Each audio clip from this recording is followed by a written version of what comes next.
朋友们都有去海边的经验。当你走在沙滩上，风吹着你，听到潮来潮往的海浪声，海水浸湿你的脚。不论是风、声音、海水，都让我们感受到大自然的能量。但是还有一些我们不知道的能量。脉轮能量在传统印度教和瑜伽练习中，代表身体能量的中心。人的身体有7个脉轮，每一个脉轮代表不同的意识层次和能量。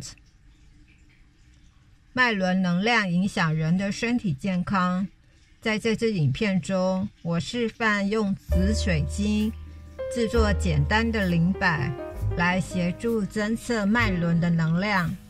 如果喜欢影片内容，请支持我，按赞、订阅、分享，谢谢你。不要不疾不徐的。